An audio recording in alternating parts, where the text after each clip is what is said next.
நம்ம எல்லாருக்குமே தெரியும் சோலார் பேனல் யூஸ் பண்ணணும் அப்படின்னா சூரிய வெளிச்சம் வேணும் அப்படின்னு. ஆனா சூரிய வெளிச்சம் இல்லாமலையும் நிழல்லையும் மேகமூட்டத்திலையும் மழை காலங்கள்லயும் வீட்டுக்குள்ளேயும் ஒரு பேனலை வச்சு அதுல இருந்து எலக்ட்ரிசிட்டியை உருவாக்க முடியுமா? அப்படி உருவாக்குனா அது எப்படி இருக்கும்? கற்பனை பண்ணி பார்க்கவே செம்மையா இருக்குல்ல. இதை கற்பனை பண்ணி பார்த்தது மட்டும் இல்லாம செயல்படுத்தியும் காட்டியிருக்கான் பிலிப்பைன்ஸ் நாட்டுல இருக்கிற ஒரு ஸ்டூடெண்ட். அவனோட பேர் என்ன அப்படின்னா கார்வி எத்ரன் மைகு. இந்த கண்டுபிடிப்புக்கு அவன் என்ன பேர் வச்சிருக்கான்? அவுரியஸ். இதுக்கு என்ன அர்த்தம்? Arora renewable energy and UV sequestration. இந்த டெக்னாலஜி சோலார் இண்டஸ்ட்ரியை பெரிய அளவுல பாதிக்குமா, அல்லது இது ஒரு சின்ன அளவுல செஞ்ச ஒரு எக்ஸ்பெரிமெண்ட் தானா? இதை பத்தி தான் இன்னைக்கு இந்த வீடியோல நம்ம தெளிவா பார்க்க போறோம். நான் உங்க மின்சார மனிதன். முதல்ல ஒரு சிம்பிள் கொஸ்டின். சோலார் பேனலை ஏன் பரவலா எல்லா இடங்கள்லயும் பயன்படுத்த முடியறது இல்லை? ஏன் அப்படின்னா இது சூரிய ஒளி இல்லாம வேலை செய்யாது. மேகமூட்டம் இருந்தாலோ நிழல்ல இருந்தாலோ மழை காலங்கள்லயோ இதோட அவுட்புட் எஃபிஷியன்சி ரொம்ப குறைவா இருக்கும். அதனால இதை நம்மளால கண்டினியூஸா யூஸ் பண்ண முடியாது. அதனாலதான் இன்னும் நம்ம இபி கரண்ட்டுக்கு ரீப்ளேஸ்மெண்டா எதையுமே கொண்டு வர முடியல. இன்னமும் இபி கரண்ட்டை டிபெண்ட் பண்ணி இருக்கும். நம்ம கண்ணுக்கு தெரியாத ஒரு லைட் எனர்ஜி இருக்கு, அதுதான் யூவி ரேஸ். இது நம்ம கண்ணுக்கு தெரியாது, ஆனா எல்லா நேரத்திலையும் எல்லா இடங்கள்லயும் இந்த யூவி ரேஸ் நம்ம அட்மாஸ்பியர்ல பரவி கிடக்குது. மழை காலங்கள்ல நிழல்ல மேகமூட்டம் இருக்கும்போது இன்னும் சில நேரங்கள்ல வீட்டுக்குள்ளேயே கூட இந்த யூவி ரேஸ் இருந்துட்டே இருக்கும். எப்பவுமே கிடைச்சிட்டு இருக்கிற இந்த யூவி ரேஸை யூஸ் பண்ணி நம்மளால எலக்ட்ரிசிட்டி ப்ரொடியூஸ் பண்ண முடியுமான்னு பெரிய பெரிய சயின்டிஸ்ட் கூட யோசிக்கல. ஆனா இந்த ஒரு சின்ன ஸ்டூடெண்ட் யோசிச்சான், அதை செயல்படுத்தியும் காமிச்சான். இந்த கண்டுபிடிப்புல ரொம்ப இன்ட்ரெஸ்டிங்கான விஷயம் என்ன தெரியுமா? இந்த டெக்னாலஜிக்கு அவன் பயன்படுத்தின பொருட்கள் என்ன தெரியுமா? அழுகி போன காய்கறிகளும் பழங்களும். நம்ப முடியல. இந்த அழுகி போன காய்கறிகளும் பழங்களும் தான் இந்த டெக்னாலஜியோட சீக்ரெட்டே. அழுகி போன காய்கறிகள்லயும் பழங்கள்லயும் அப்படி என்ன இருக்கு? காய்கறிகளும் பழங்களும் அழுகி போக ஆரம்பிக்கும் பொழுது சில கெமிக்கல் ரியாக்ஷன் நடக்குது. அந்த நேரத்துல வெளிப்படுற சில கெமிக்கல்களை பயன்படுத்தி தான் இந்த ஆராய்ச்சியை அவன் பண்ணியிருக்கான். இத புளோரசன்ட் காம்பவுண்ட் அப்படின்னு சொல்லி சொல்றாங்க. இந்த அழுகி போன காய்கறிகள்ல இருந்து யூவி லைட்டை அப்சர்வ் பண்ணக்கூடிய சில மாலிகுல்ஸ் வெளிவருது. இது லைட்டை எமிட் பண்ணுது.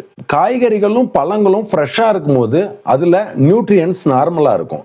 இதே அழுக ஆரம்பிக்கும் போது அதுல நடக்கிற ஒரு கெமிக்கல் ரியாக்ஷன் காரணமா அதுல இருந்து வெளியே வர்ற காம்பவுண்ட் வந்து யூவி லைட்டை அப்சர்வ் பண்ணுது, லைட்டை எமிட் பண்ணுது. இந்த அவுரியஸ் டெக்னாலஜில இவங்க என்ன பண்றாங்க அப்படின்னா, இந்த பேனல்ல அழுகி போன காய்கறிகள்ல இருந்து கிடைக்கிற லூமினசென்ட் பார்ட்டிகளை மட்டும் தனியா பிரிச்சு எடுத்து ஒரு ரெசினோட மிக்ஸ் பண்ணி இதை வந்து ஒரு பேனலா உருவாக்குறாங்க.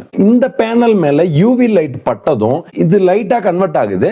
இந்த பேனல்ல சுத்தி போட்டோவோல்டாயிக் செல்லு வந்து சுத்தியுமே பிக்ஸ் பண்றாங்க.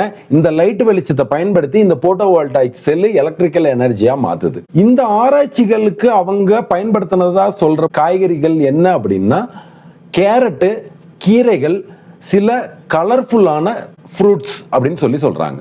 இதுல முக்கியமான ஒரு விஷயம் என்ன அப்படின்னா, இந்த அவுரியஸ் பேனல் வந்து டைரக்டா எலக்ட்ரிசிட்டியை உருவாக்காது, இது வெளிச்சத்தை உருவாக்கும். இந்த வெளிச்சத்தை சுத்தி அந்த பேனலை சுத்தி இருக்கிற சோலார் செல்ஸ் தான் வந்து எலக்ட்ரிசிட்டியை உருவாக்குது. இந்த டெக்னாலஜியை எங்கெல்லாம் பயன்படுத்துறாங்க அப்படின்னு பார்க்கலாம். பில்டிங்ஸ்ல ஜன்னல் கண்ணாடிகளுக்கு பதிலாக இந்த பேனலை போடுறாங்க. மெயின் டோருக்கு இந்த பேனலை போடுறாங்க. பில்டிங்கை சுற்றி பேனல் ஒர்க் பண்ணுவாங்க இல்லைங்களா, அந்த பேனல் ஒர்க்குக்கே வந்து இந்த அவுரியஸ் பேனலை பயன்படுத்துறாங்க. இது மூலமா நமக்கு என்ன கிடைக்கும் அப்படின்னா, அந்த பில்டிங்க்கு தேவையான மொத்த எலக்ட்ரிசிட்டியும் அந்த பில்டிங்கை சுத்தி இருக்கிற பேனல் மூலமாவே ப்ரொடியூஸ் பண்ணிக்க முடியும். இபி கரண்ட் டிபெண்ட் பண்ண வேண்டிய அவசியமே இருக்காது. இந்த டெக்னாலஜி ஃபியூச்சர்ல ஒரு பெரிய அளவு தாக்கத்தை ஏற்படுத்த போகுதுங்கிறது உண்மைதான். ஏன் தெரியுமா? இதுக்கு சூரிய வெளிச்சம் நேரடியா பேனல் மேல படணும்னு அவசியம் இல்லை. மேகமூட்டங்கள் இருந்தாலும் இந்த பேனல் வேலை செய்யும். மழை காலங்கள்லயும் இந்த பேனல் வேலை செய்யும். சில நேரங்கள் வீட்டுக்குள்ளேயும் இந்த பேனல் வந்து எலக்ட்ரிசிட்டியை ப்ரொடியூஸ் பண்ணணும்னு சொல்றாங்க. ஒரு பில்டிங்க்கு தேவையான பவரை அந்த பில்டிங் மூலமாவே உற்பத்தி பண்ணிக்க கூடிய இந்த ஒரு டெக்னாலஜி இருக்கிறதுனால இது ஃபியூச்சர்ல மிகப்பெரிய தாக்கத்தை ஏற்படுத்தும். இது உண்மையிலேயே ரொம்ப ஸ்மார்ட்டான எனர்ஜி சொல்யூஷன் தான். ஆனா உண்மை என்னன்னா, இது இன்னும் ரிசர்ச் அளவுல தான் இருக்குது.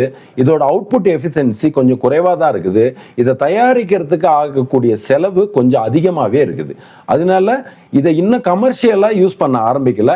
இது இன்னும் ஆராய்ச்சி அளவுல தான் இருக்குது. அதனால இப்போதைக்கு இதை ஃபியூச்சர் டெக்னாலஜி அப்படின்னு வேணா நம்ம சொல்லிக்கலாம். சூரிய ஒளியே இல்லாம மின்சாரத்தை உருவாக்க அப்படிங்கிற ஒரு புது கான்செப்டை கொண்டு வந்து ஃபியூச்சர்ல மிகப்பெரிய புரட்சியை ஏற்படுத்த போற அந்த மாணவன் மிகப்பெரிய சயின்டிஸ்டா வளரணும்னு நம்ம எல்லார் சார்பாகவும் அந்த மாணவனை வாழ்த்தலாம். இந்த டெக்னாலஜி எப்படி இருக்குன்னு கீழே கமெண்ட் பண்ணுங்க.